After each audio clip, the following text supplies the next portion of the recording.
Chapter 292 to 295. The whole body of the attacker was wrapped in mud, and the more he struggled to break free, the tighter the grip of the mud became, so much so that all his movements were restricted. Not to mention printing hand seals, even finger movements were not possible. But even with the movements of the other party restricted, Sandaime did not dare to be careless. He understood very well that if the attacker is indeed Uchiha Shursui, then he won't be vulnerable with such a simple technique. After all, Uchiha Shursui has Menjikyu Sharingan, and Menjikyu Sharingan allows the user to use Susanoo. And Uchiha Shursui's Menjikyu Sharingan allows him to use Koto Ematsukami, so Sandaime was especially careful of the attacker's genjutsu. As Sandaime walked closer to the attacker turned his head and stared at Sandaime with a gloomy expression. Hiruzen's eyes flickered, and he muttered to himself, he intends to use genjutsu. There are many ways to deal with genjutsu attacks, and being the professor, Sarutobi Hiruzen is naturally very proficient in dealing with genjutsu, so any simple genjutsu attack won't be effective against him. But if it's Koto Ematsukami?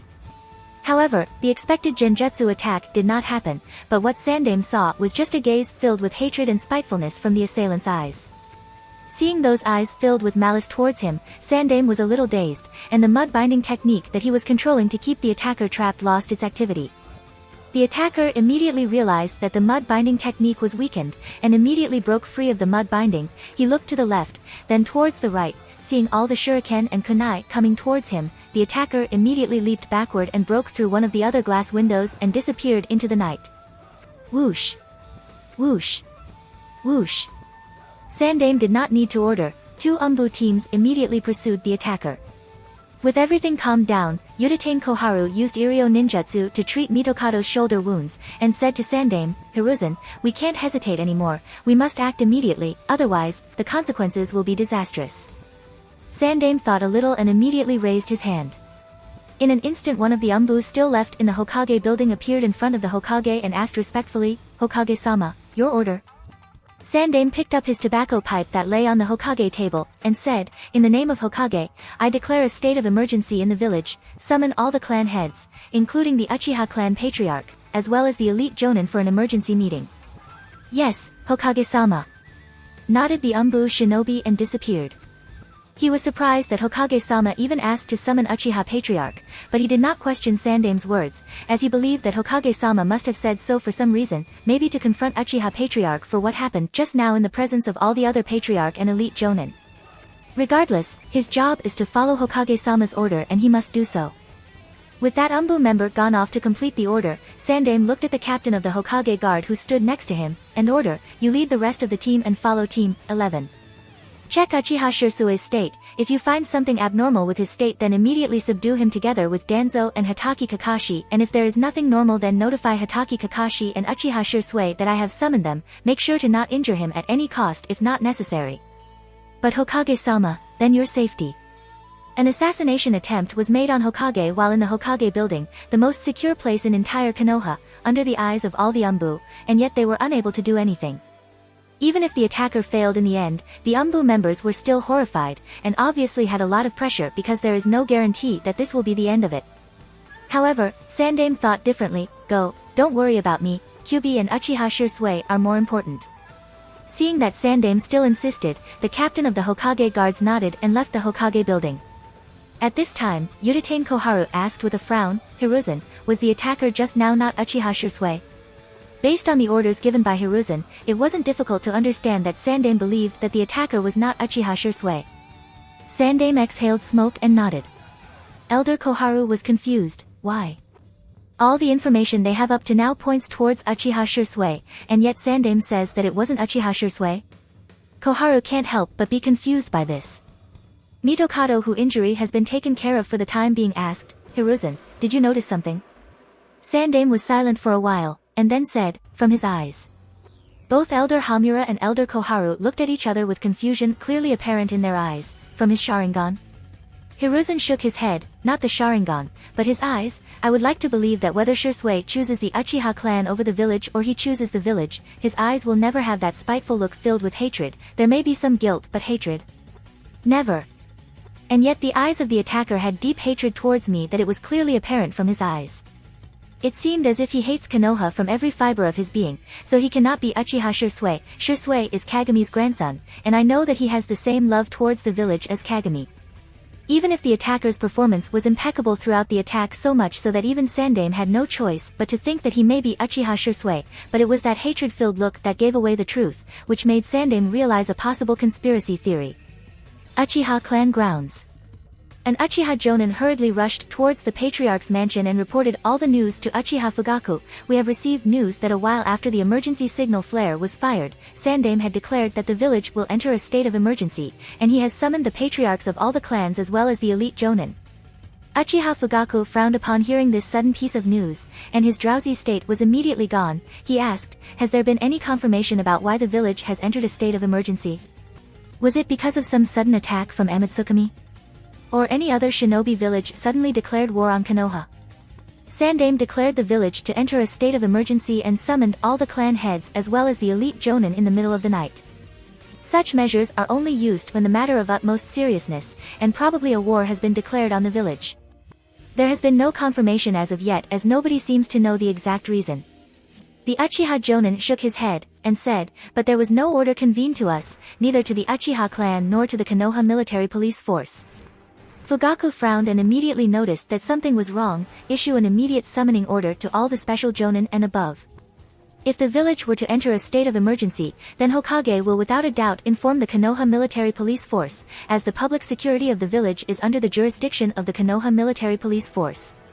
It is completely impossible to not notify the Uchiha clan that has the greatest number of Jonin shinobi. But it seems that Sandaime has forgotten the Konoha military police force, which is too abnormal, and there is only one plausible explanation.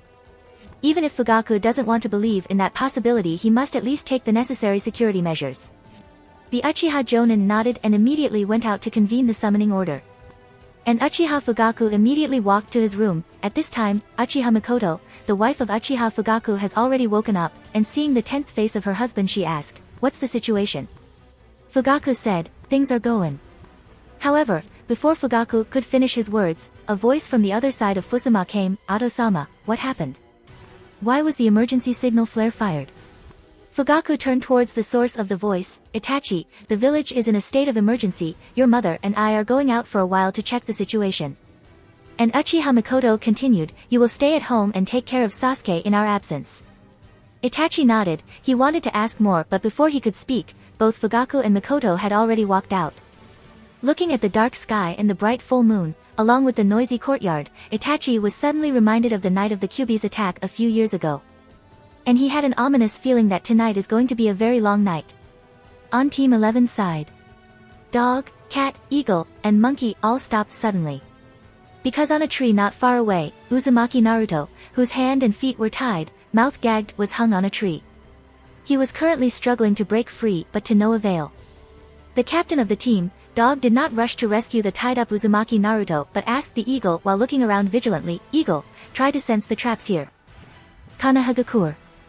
Standing on top of the roof near the Uchiha clan, two figures quietly observed all the movements of the Uchiha clan, without giving away their positions. These two are not ordinary bystanders, and if Hyuga Kuroto was here, he would have recognized these two as Shino and Oto Yumi. Looking at the noisy Uchiha clan territory in the distance, Oto Yumi licked her lips in anticipation and said with a smile, "It seems that your plan worked. The Uchiha clan is in a restless state now." Shino chuckled softly and said, "Not mine, Orochimaru, but theirs, the Akatsukis. Their plan worked. I am just here to take advantage of them." Like Orochimaru, Shino has also never regarded himself as a member of the criminal organization Akatsuki. There are only two reasons why he joined the Akatsuki. Firstly, because he didn't have any other choice when he was found by the two members of Akatsuki. The second reason was the resources he could use by staying in the Akatsuki, and Shino did use all the resources that Akatsuki can provide him for his research, to obtain the techniques that he needed and to facilitate his future actions. In Shino's mind, only the revival of Land of Sky is his supreme pursuit, and only with the power of Land of Sky will he be able to rule the entire shinobi world. And he is really grateful to Akatsuki. His plans have started to come to fruition much before than his initial preparation, and Akatsuki is a major reason for that. So, it's about time he kicks away the Akatsuki and focuses on reviving the Land of Sky. Oto Yumi, or better yet, Orochimaru glanced at his side with a cold expression. Although there was no change of emotion on his face, he was a bit unhappy by the way Shino referred to him. It goes to show that after devouring the demon Morio, Shino's strength has increased a lot, and with the increase of his strength so has his confidence and arrogance. So much so that even when talking to Orochimaru, Shino no longer refers to him respectfully. The change in the method of speaking implies that Shino is no longer afraid of Orochimaru, and he no longer puts himself in an inferior position.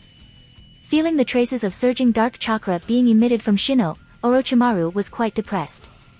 Once upon a time, whether it was Shino or Hirako or many other shinobi for that matter, were all below him, could be abandoned at any time, not even worth his attention if they were not useful for him. But now, whether Shino or Hirako or even Hyuga Kuroto, have all turned into powerhouses against whom even Orochimaru has to be very careful. This makes him very depressed. As he is still at a standstill, he has not made much progress since he left Konoha. Shino seemed to have noticed Orochimaru's emotional fluctuation, and said with a smile, "Do not worry Orochimaru, you should be able to obtain what you are here for tonight." Orochimaru said in a slightly regretful tone, "Unfortunately, I have not been able to find her until now." Shino shook his head casually, "Why worry? There is still Uchiha Itachi, a very genius shinobi." Orochimaru sighed and shook his head, "He is too young." Although Itachi is undoubtedly a talented child, he is still too young, not even in his teenage. Therefore, Orochimaru is not sure whether it would be a good idea to use living corpse reincarnation on Itachi. Shino thought a little and said, "Uchiha Tsukihai is Uchiha Shinichi's subordinate spy, so I think it's better not to pursue her, because if you do so, then there are chances that the Akatsuki will come after you more strongly than ever." "Humph, as if I care what Akatsuki wants, my reason for pursuing Uchiha Tsukihai is different." Orochimaru snorted. To be honest, Orochimaru is not the kind of narrow-minded individual who would bear hatred because of one or two defeats. To him, his interests matter most. But it is still hard for him to accept being humiliated and led by the nose by a mere 16-17-year-old kunoichi, even if she is an Uchiha. What irritated Orochimaru, even more, is that after he had passed Uchiha Tsukihai's information to Shimura Danzo, and asked him to collect more intelligence about Uchiha Tsukihai, but Danzo dared to tell him that there is no female Uchiha who matches this description, neither of the same age nor of a different. Shimura Danzo has no sincerity to maintain a cooperative relationship. Repeatedly annoyed, Orochimaru wanted to get Uchiha Tsukihai's body more and more. Orochimaru is sure that Uchiha Tsukihai's basic strength surpasses what Tsunade had at the same age, and this is a big thing to say considering just whose granddaughter Senju Tsunade is. Orochimaru feels that Uchiha Tsukihai is a bit different from the rest of the Uchiha. The same is the case with her Sharingan, which seems a bit different from the rest of the Uchiha. This is his serpentine intuition, making him feel that the Sharingan in Uchiha Tsukihai's eye sockets is even more attractive than Uchiha Shinichi's, who has a pair of Manjikyu Sharingan. Is it possible that Uchiha Tsukihai's visual prowess is superior compared to Uchiha Shinichi's, and if it is, then does that mean there is even a superior visual prowess than the Manjikyu Sharingan? Was his thought. At this time, Uchiha Fugaku led the assembled Uchiha shinobi and rushed towards the Hokage building. Watching Fugaku lead the most elites Uchiha, Shino said, "The hurdles are gone, it's time for you to act." Orochimaru did not speak anything and disappeared from his position.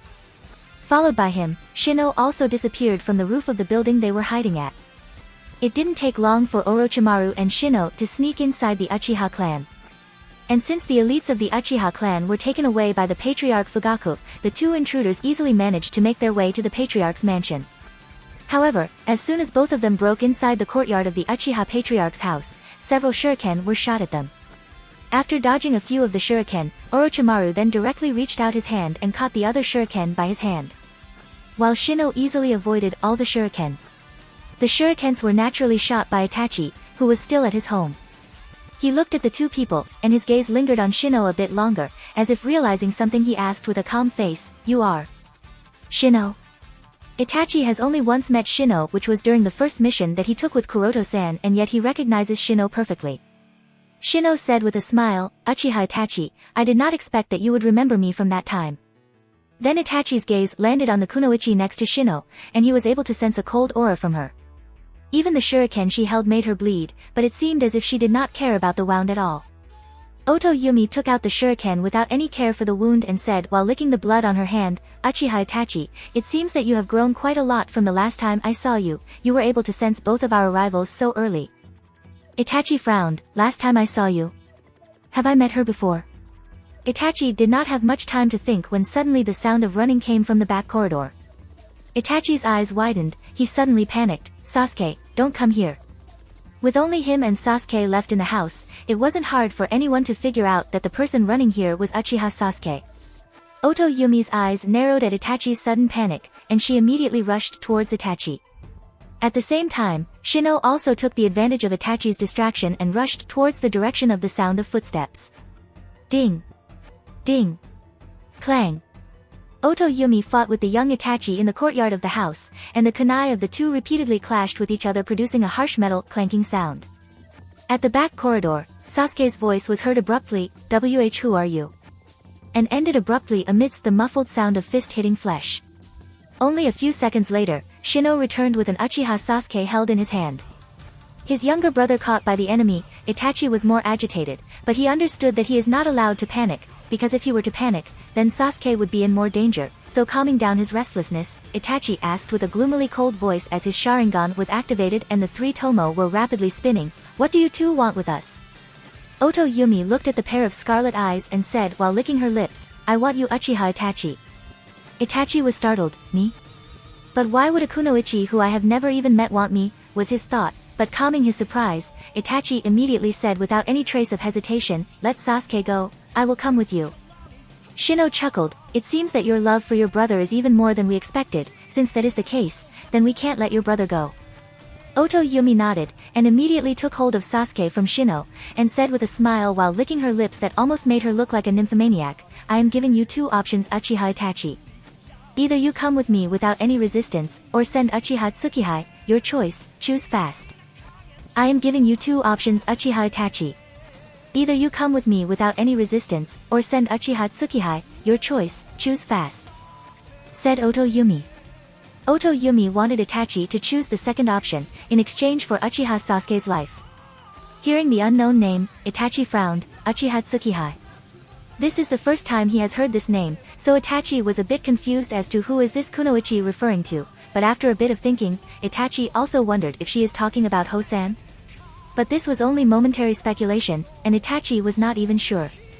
At this time, Uchiha Sasuke, who was unconscious, also regained his consciousness. The first person he looked at was Itachi, and realizing the peril he was in, Sasuke cried, "Ni-san, help me." Even if Itachi had put up a calm face, he was still anxious about Sasuke, and Sasuke's cry for help only made him more restless. He seemed to be in a desperate situation, and the Tomos in his Sharingan were spinning faster and faster. Oto Yumi smirked at Itachi's helplessness. She did not stop Sasuke's cries. For her, the more this Uchiha brat cries for help, the more panicked Uchiha Itachi will become, making him prone to accepting any and all conditions to ensure the safety of his dearest Otuto. And she can feel that this approach is working pretty well, as even with the mask of that calm face, there was deep restlessness hidden within. Shino folded both of his arms over his chest and calmly watched the situation unfold. He was like a spectator. He did not care about the end result, but he was indeed looking forward to the choice that Uchiha Itachi will make. It did not take Itachi very long to think, and after weighing out things a little, he shook his head and said, "I am sorry, I do not know of any Uchiha Tsukihai. As long as you let go of Sasuke, I am willing to follow you without any resistance." Oto Yumi was already aware of the importance of Sasuke for Itachi, and taking out a kunai, she pressed it over Sasuke's neck, and said, "I have changed my mind, now I want both you and Uchiha Tsukihai." With his eyes fixed on the blade of the kunai that rested over Sasuke's throat, Itachi's chakra fluctuations started to become erratic and violent. Oto Yumi's heart shuddered after sensing those chakra fluctuations, but she still had a smile on her face. "Calm down Uchiha Itachi, or would you rather want your dearest Otuto to die here?" As she said that, Oto Yumi put some strengthened in her hand. As a result, the blade of her kunai which touched Sasuke's skin started to cut through it, resulting in traces of red blood flowing out of the cut. Saying that Sasuke was scared would be an understatement. He was literally horrified by what was happening to him. Tears rolled down his eyes. He had a pitiful look. But being the person that he is, Sasuke tried his best to suppress his wailings due to several reasons. First is that he understood the situation to some extent. If Itachi gave away information about this Uchiha Tsukihai that these two want, then that would be a betrayal to the clan and the village. But if Itachi did not give away that information, then there is a possibility that he will die tonight. If Itachi were to sacrifice himself for the sake of his Otuto, then Sasuke would not be able to bear that, but if Itachi does not sacrifice himself for the sake of his Otuto, then Itachi would not be able to bear that. And last of all, Sasuke understood that Uchiha must never cry, so if someone saw him crying then he would be looked down upon by them. But he is still a child, and the fear still acted upon him, causing slight drops of tears to roll down his cheek. Itachi tried his best to pass a reassuring smile, and said softly, "Do not be afraid, Sasuke, I will definitely save you." Sasuke could not nod because if he did then the blade of kunai would cut a deeper wound, but his eyes became firm after he heard Itachi's words, and he gritted his teeth to bear the worst because he had faith that Nisan would definitely save him. "My, what a touching brotherhood bond we have here," mocked Oto Yumi as she licked her lips, and continued, "But Uchiha Itachi, are you really sure you can save your Ototo? My patience is limited, and I want your answer now. I want information on Uchiha Tsukihai." Itachi stared at Oto Yumi coldly. "I do not know of any Uchiha Tsukihai. There is no one in the Uchiha clan with this name. You can verify this information through all your means, but it won't change anything. If someone does not exist then they do not exist." Oto Yumi's expression darkened. Shimura Danzo said to Orochimaru that the Uchiha clan does not have anyone with the name Uchiha Tsukihai, and now that Itachi has also said so, then it's possible that Tsukihai is a pseudonym or a fake name. Thinking so, Oto Yumi described the physical feature of Tsukihai, as well as some of her abilities, and then asked again, "Now answer me. She is really after Hosan?" Was Itachi's thought, but even if he understood this, Itachi still shook his head. No one in the clan matches this description. And what Itachi said is not a lie. There is really no one within Uchiha clan in Konoha who matches the description. This was the moment Oto Yumi was out of patience, and said coldly, "If you want your Ototo back, you will bring Uchiha Tsukihai to me." After dropping these words, Oto Yumi did not wait for Itachi's reply, and just disappeared from her position along with Sasuke. Itachi looked at Shino for a second and seeing that he has no plans to act, Itachi ignored him and jumped forward to pursue the kunoichi. When Itachi passed by him, Shino noticed the merging pattern in Itachi's eyes. At a glance it seemed to form the shape of 3 spiraling curves around the pupil, and an eerie aura was oozing off of Itachi's body along with palatable chakra fluctuations. It seems Orochimaru is going to be in big trouble. Such an idea took birth in Shino's mind. Shaking his head, Shino soon let go of this thought. For one, Orochimaru is a Sannin, and you know what that means, and secondly, Shino doesn't care in the slightest at what happens to Orochimaru. The savvy snake could die for all he cares. With that out of the way, Shino closed his eyes and tried to perceive the thing for which he came to Konoha. After a while, Shino opened his eyes and turned his head in the direction of the Hyuga clan. "Is she there?" muttered Shino. There are only 2 reasons why he sneaked into Konoha this time. The first is to repay Orochimaru's favor, and the second is to find the daughter of Miko and devour her. This is the most important part. After becoming the Jinchuriki of Morio, Shino has obtained a lot of knowledge, and he has also learned that Miko and Morio are 2 halves of the same being. Which made him understand that as long as he swallows the power of both, Morio and Miko, he would gain the powers of both Miko and Morio, as a result transcending into a greater being, perhaps even superior to Pain who has the eyes of Rikudo Sennin. But when he reached the land of Demon and broke into the palace of Miko, he found out that Miko had already passed on her powers to her daughter, and sent her away, and also placed some kind of Miko-specific Fuinjutsu on her daughter which hindered Shino's perception of Cheyenne. Well, after that Miko was killed by them, and with her death, the sealing technique she placed on her daughter also started to disappear. As a result, Shino was able to perceive the approximate location of Cheyenne. Looking in the direction in which he perceived Cheyenne's position, Shino did not delay any longer and hurried over. He did not tell about his objective to anyone in the Akatsuki, so he wants to swallow Miko's daughter as early as he can without alerting anyone. Shiver. Shiver. For some reason, Kuroto suddenly started to feel this sudden cold feeling. Currently, he is in a spirit body form, and logically speaking it should not be possible for him to feel any kind of coldness or warmth as it simply doesn't make any sense. At least, not with the absence of thermoreceptors that only a physical body can have. Flying such a long distance in the soul state is a first-time experience for Kuroto. As his first impression, Kuroto felt that traveling in a soul state is indeed somewhat advantageous as the speed is unreasonably fast. Even if Kuroto is used to the extremely fast speed of Tenseigan chakra mode, he still felt that the soul state travel might as well be the second fastest mode of travel in the shinobi world. Right after space-time techniques. And since Kuroto knows that he has no way of mastering space-time techniques for now, so he feels that such a mode of travel is also a very viable option, considering its advantages. But soon, Kuroto started to feel discomfort. And this discomfort appeared in the form of the sudden coldness he started to feel. Logically speaking, Kuroto should not feel warmth or coldness in the spirit body form, and yet he does. Why is that? He tried to think of the possible reasons, and the first possible reason Kuroto can think of was fast consumption of chakra. When traveling in soul form, the rate of chakra consumption is indeed very high. Moreover, in this state, Kuroto has no access to Ryumyaku chakra, nor can he condense more of his chakra, so whatever chakra he already has is rigorously being consumed. And the second likeliest reason is the strength of spirit. For a myriad of time, Kuroto has pondered as to why was his genetics weaker compared to the rest of the Hyuga. Before awakening Tenseigan, Kuroto still doesn't have any possible explanation, but there is one possibility, and that is the strength of his soul.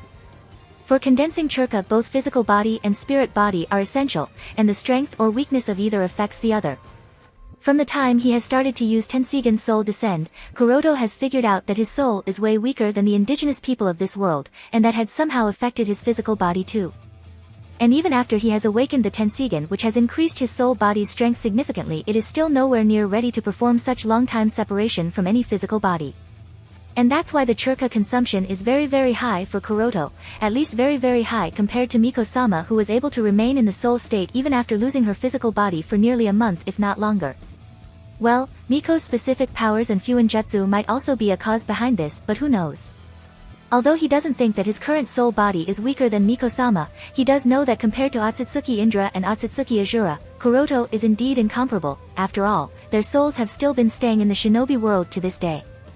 As for Rikudo Sennin, there is nothing to even speak about. Someone who can give his chakra to Uzumaki Naruto and Uchiha Sasuke such that both of their strength reached such a high level is simply unreasonable, and Kuroto couldn't even begin to fathom just how strong would his soul be.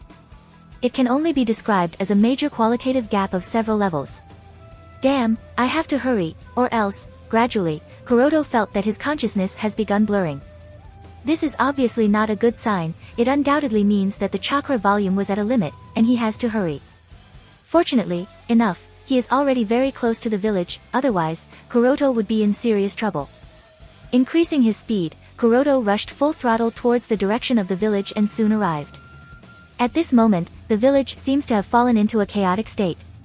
Many ninjas were gathered near the Hokage building, and many others were busy evacuating the villagers into the emergency shelter. Seeing such a state, Kuroto can't help but wonder, has the situation gone so worse? Did Akatsuki launch a full-scale attack on the village? No. That's not possible, because if it really happened then Konoha would have been destroyed already, so that's unlikely. But then what is the reason? Kuroto was puzzled, more so because even with the chaotic state of the village, no fighting seems to be happening around. So what is happening that has prompted Sandim-sama to issue emergency evacuation? While Kuroto was wondering, he also noticed another spirit body that flashed past the Hyuga clan territory and disappeared.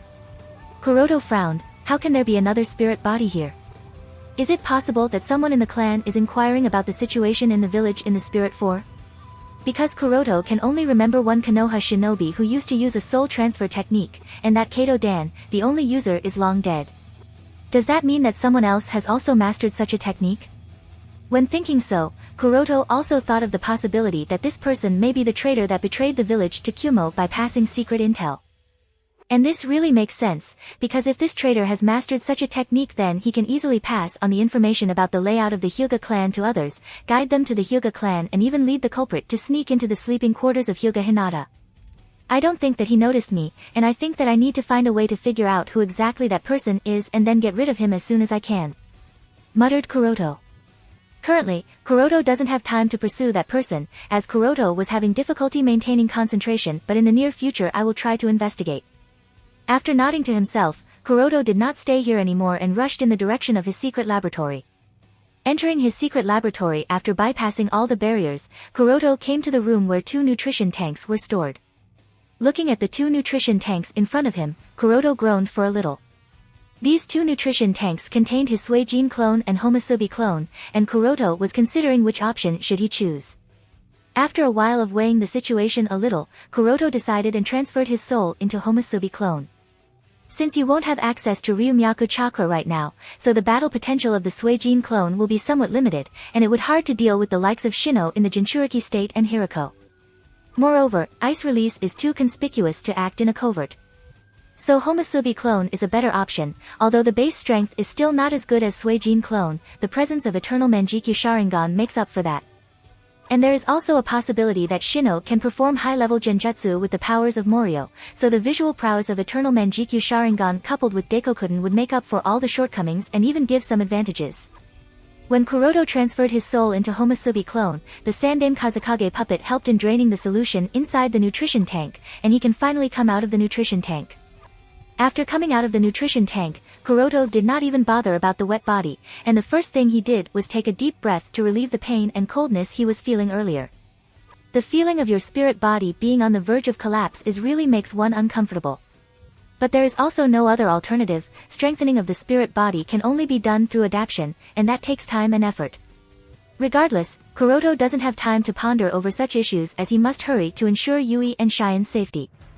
If you want to support me, check out my Patreon at https://www.patreon.com/Kaioshin. I tend to polls that decide important plot stuff in my P at Trian. Many thanks to my awesome patrons. Nicholas Berenger, Ben Phillips, Yamatancho, Taco TSK, Yuki, Jose Torres.